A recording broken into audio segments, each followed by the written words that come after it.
नमस्कार। सुर्खियों के बाद खबरों को विस्तार से देखेंगे। सबसे पहले बात करेंगे राजभवन की। राजभवन की भूमिका बेहद महत्वपूर्ण हो गई है और यही वजह है कि आज राजभवन पर सबकी नजर बनी रहेगी। राज्यपाल लालजी टंडन लखनऊ से लौट आए हैं भोपाल। कल देर शाम वो लखनऊ से भोपाल लौटे और सीएम आज राज्यपाल से मुलाकात करने वाले 11 बजे राज्यपाल लालजी टंडन से वो मुलाकात करेंगे। सियासी हलचल के बीच, सरकार के संकट काल के बीच ये मुलाकात काफी अहम मानी जा रही है। राज्यपाल की भूमिका भी दिनों दिन महती होती जा रही है, बड़ी होती जा रही है और उन सबके बीच ये मुलाकात होगी।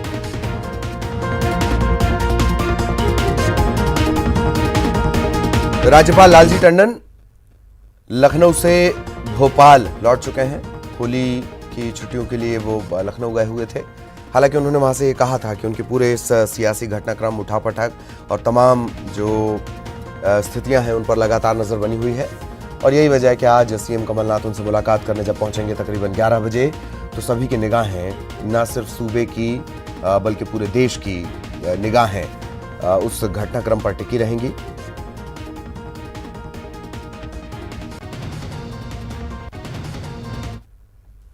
और राज्यसभा चुनाव के नामांकन का भी आज आखिरी दिन है। ज्योतिरादित्य सिंधिया आज नामांकन दाखिल करने वाले हैं। एक भव्य आयोजन के जरिए ये माना जा रहा है कि राज्यसभा का नामांकन दाखिल करेंगे। इसके अलावा फूल सिंह बरैया वो भी अपना नामांकन दाखिल करेंगे। कल उन्होंने फॉर्म खरीद लिया था और तभी अटकलें लगाई जा रही थी। बाद में हालांकि उनका नाम भी घोषित कर दिया गया कांग्रेस पार्टी की तरफ से। फूल सिंह बरैया वो दूसरे प्रत्याशी हैं। इससे पहले दिग्विजय सिंह नॉमिनेशन फाइल कर चुके हैं। आज है आखिरी तारीख, 13 तारीख। ज्योतिरादित्य सिंधिया और फूल सिंह बरैया नामांकन दाखिल करेंगे।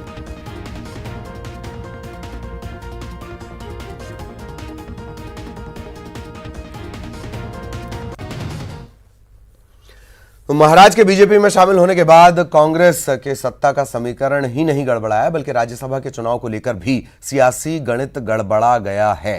रिपोर्ट देखिए।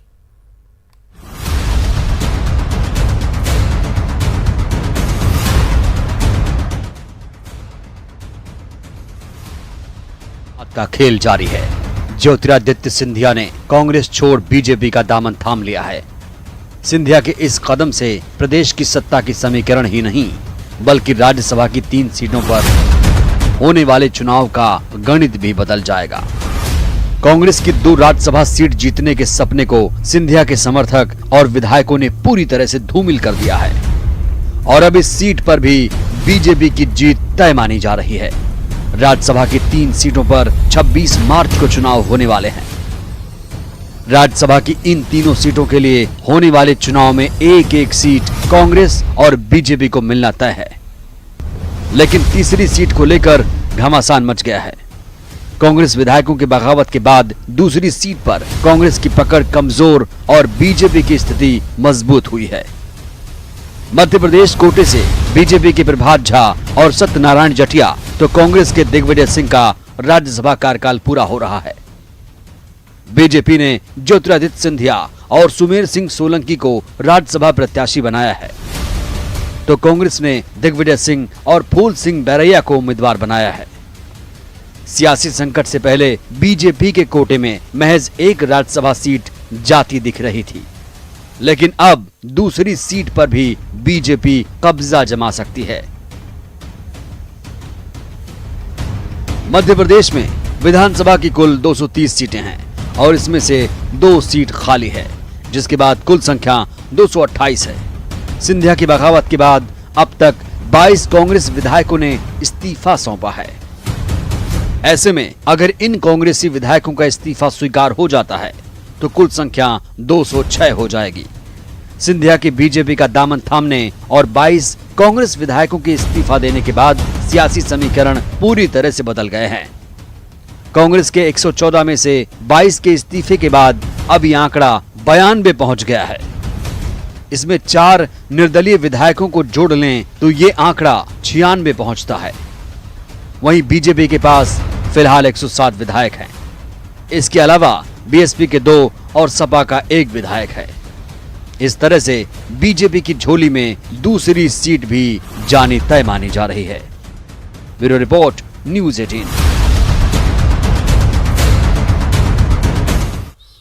तो सिंधिया बीजेपी में आ गए हैं। क्या बीजेपी सत्ता में आएगी, इस पर अब सबकी नजरें टिकी हैं। संविधान विशेषज्ञों की अपनी अपनी राय है। ये रिपोर्ट देखिए।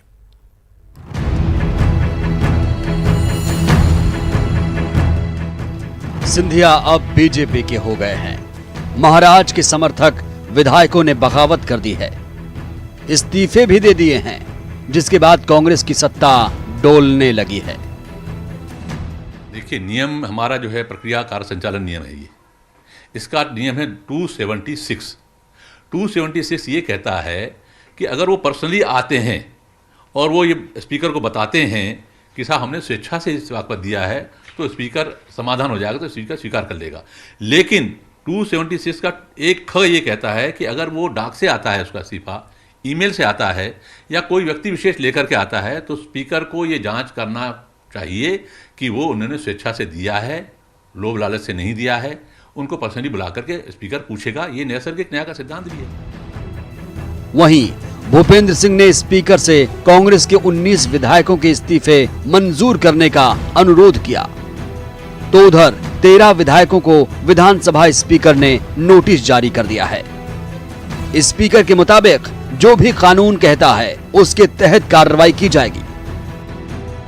अध्यक्ष जी से आग्रह किया है कि इस पर जल्दी निर्णय करें और इस्तीफे स्वीकार करें। नियम प्रक्रियाओं के तहत अध्यक्ष बंधा हुआ है और उन नियम प्रक्रियाओं का पालन करना अध्यक्ष का कर्तव्य है।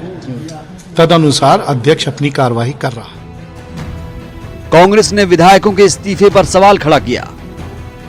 कांग्रेस का कहना है कि विधायकों ने खुद इस्तीफा नहीं दिया, साथ ही कांग्रेस ने विधायकों को बंधक बनाने के आरोप लगाए। तो बीजेपी ने कांग्रेस सरकार पर अल्पमत में होने के आरोप लगाए। बीजेपी ने कहा कि 22 विधायकों ने इस्तीफा दे दिया है, ऐसे में बजट सत्र में राज्यपाल का अभिभाषण नहीं होना चाहिए। एक्स जिला परिषद प्रेसिडेंट जीतू खुद उनका रिश्तेदार है। ये लोग पहुंचे और जब मनोज से बात की तो मनोज, जो बताया गया है, जानकारी प्राप्त हुई कि मनोज इनके साथ वापस आना चाहता था। जैसे ये लोग वहां से निकले, इन पे असॉल्ट किया गया, जीतू के साथ मारपीट की गई। हम शुरू से कह रहे थे कि हमारे विधायक बंधक हैं। सारे मोबाइल फोन उनके जब्त हैं। बेंगलोर की चिप से उनके परिवारों से बात कराई जाती है, रिकॉर्ड की जाती है और वापस छीन ली जाती है। जिस तरह से इन लोगों को सबको वहां पर एक तरह से बंधक बना के रखा हुआ है, मैं देश के राष्ट्रपति जी से, सुप्रीम कोर्ट से भी कहना चाहूंगा कि ये प्रजातंत्र के हित में वो इंटरफेयर करें इसमें, और इंटरफेयर करके ये हमारे साथियों को, हमारे विधायक साथियों को और मंत्री साथियों को वहां से जुड़वाएं। हम तो बार बार ये कहते हैं भारतीय जनता पार्टी को कोई लेना देना नहीं है, कांग्रेस का आंतरिक मामला है। लेकिन ये सच्चाई है कि सरकार ने बहुमत खो दिया है और अब ऐसी सरकार कैसे राज्यपाल का अभिभाषण करवा सकती है, कैसे सत्र बुला सकती है। दिग्विजय सिंह कह रहे हैं कि फ्लोर टेस्ट होना चाहिए 16 तारीख को। हम लोग तो कह रहे हैं कि फ्लोर टेस्ट भी हो, इसमें कोई आपत्ति नहीं है, पर जब सरकार अल्पमत में है तो इस्तीफा दें और गवर्नर भारतीय जनता पार्टी का जो भी हमारा नेता होगा उसको मुख्यमंत्री की शपथ दिलाएं और जिस दिन वो कहेंगे उस दिन हम लोग बहुमत सिद्ध कर देंगे। जब बजट सत्र के पहले दिन महामहिम का भाषण होता है और महामहिम के पास में उस आसंदी पर दो लोग बैठते हैं, एक विधानसभा अध्यक्ष बैठते हैं और एक महामहिम बैठते हैं, राज्यपाल महोदय। अब दोनों के पास में 22 के लगभग और 22 के लगभग इस्तीफे हैं दोनों के पास। तो ये सरकार जिसका आप दर्पण पढ़ने जा रहे हैं, दिखाने जा रहे हैं, वो सरकार बहुमत में है क्या? और अगर वो बहुमत में नहीं है तो उसका अभिभाषण कैसे? अगर है तो फ्लोर टेस्ट क्यों नहीं? तो हम तो प्रार्थना करेंगे दोनों से कि पहले फ्लोर टेस्ट हो फिर अभिभाषण हो। इधर सियासी उठापटक के बीच अब सबकी निगाहें राज्यपाल और विधानसभा अध्यक्ष पर टिक गई हैं। लेकिन बड़ा सवाल, सिंधिया बीजेपी में आए हैं, क्या सत्ता भी बीजेपी के पास आएगी? Bureau report, news 18।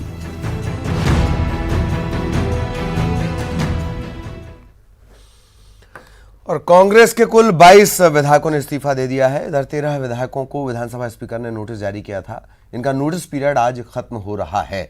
इसे लेकर विधानसभा अध्यक्ष आज इन पर कार्यवाही को लेकर कुछ फैसला ले सकते हैं। न्यूज 18 से बात करते हुए नर्मदा प्रसाद प्रजापति ने कहा कि कानून के मुताबिक कार्यवाही की जाएगी। आप लोग जो सरकार के मुखिया उनसे पूछिए। जहां तक मेरे को नोटिस दिए थे, आप लोग मेरे घर पे आए थे। कल मैंने 6 लोगों को नोटिस जारी कर दिया है।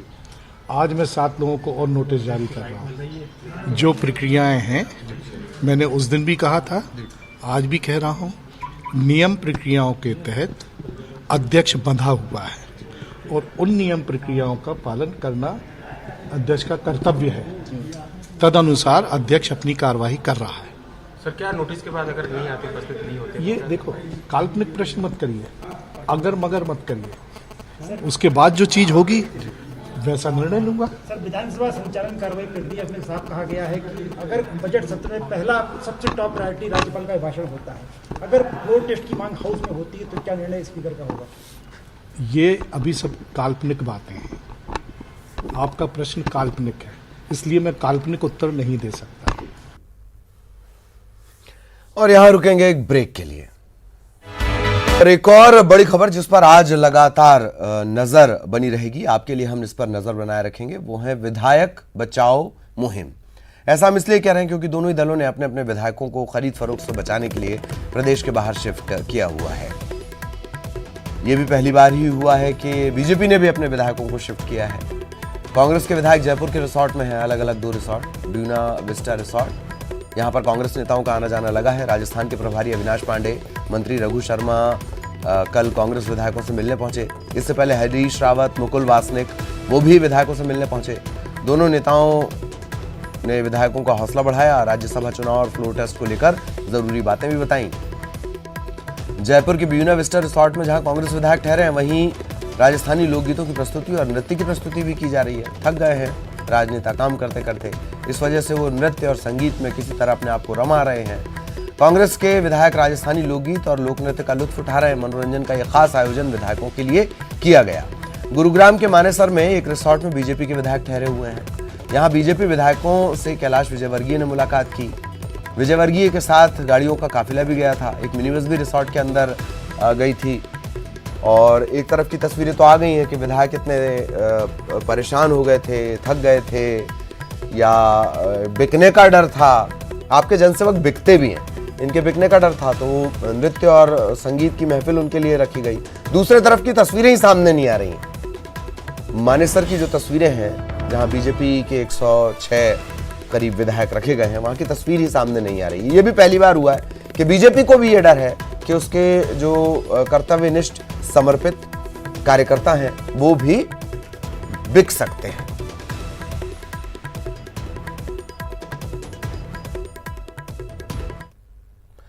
बेंगलुरु में, जो कि नया राजनीतिक तीर्थ स्थल है, बेंगलुरु में सिंधिया समर्थक विधायक हैं और इन पर भी लगातार नजर बनी रहेगी। कल बेंगलुरु पहुंचे जीतू पटवारी ने कर्नाटक पुलिस पर मारपीट के आरोप लगाए।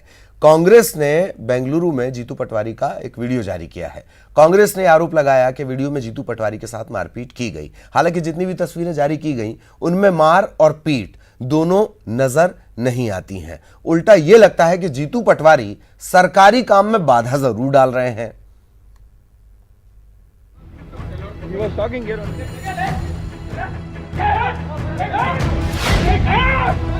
इन तस्वीरों को देखिए। तस्वीरों में जीतू पटवारी फोन पर किसी से बात कर रहे हैं। उनके पीछे कुछ लोग हैं, पुलिस भी है।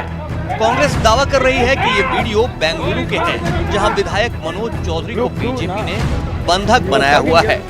इस बीच पुलिस रोकती है, जिसका जीतू पटवारी विरोध करते हैं। मनोज चौधरी के पिता नारायण चौधरी बीच बचाव करते दिखते हैं। अब एक और तस्वीर देखिए। इस तस्वीर में पुलिसकर्मी जीतू पटवारी को रोकते हुए दिखता है। पटवारी बोलते हैं उनको मिलने दो। पुलिसकर्मी कहता है कि वो आपसे मिलना नहीं चाहते, आप ऑर्डर लेकर आइए।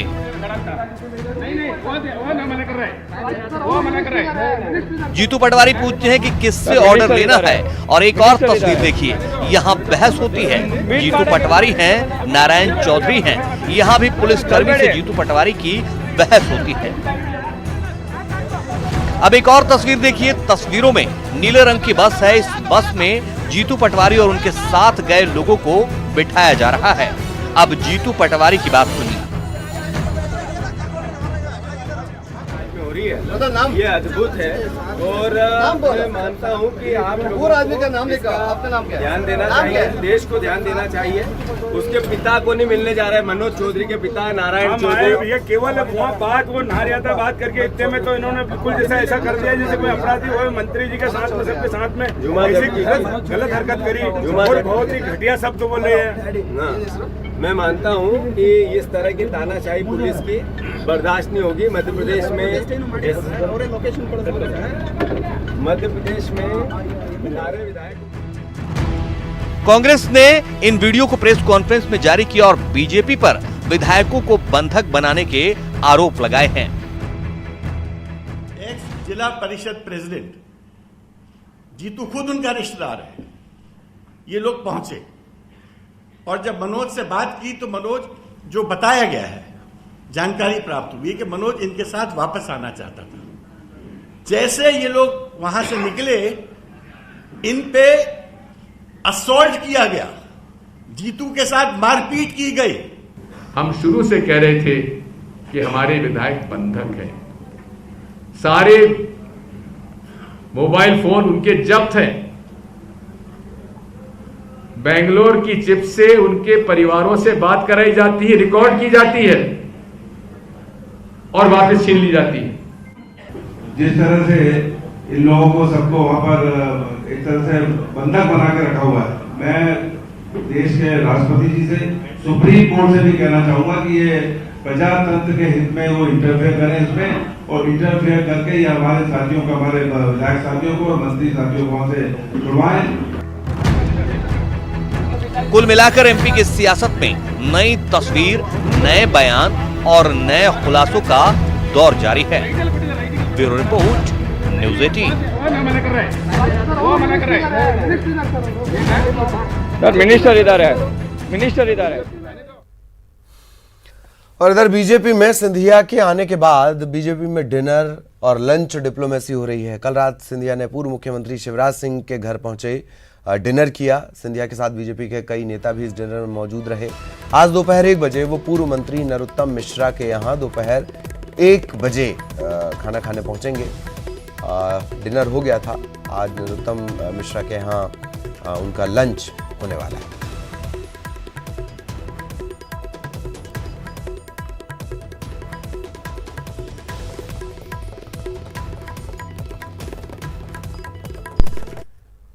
और क्या बजट सत्र से पहले फ्लोर टेस्ट संभव है? क्या सिंधिया समर्थक 19 विधायकों के इस्तीफे मान्य किए जाएंगे? क्या 19 विधायकों की गैर मौजूदगी में भी ये तमाम चीजें मुमकिन है? फ्लोर टेस्ट मुमकिन है? बड़ा सवाल ये है कि अब आगे होगा क्या? इन सब सवालों को लेकर न्यूज़ 18 ने संविधान के जानकार भगवान देव इसरानी से खास बातचीत की।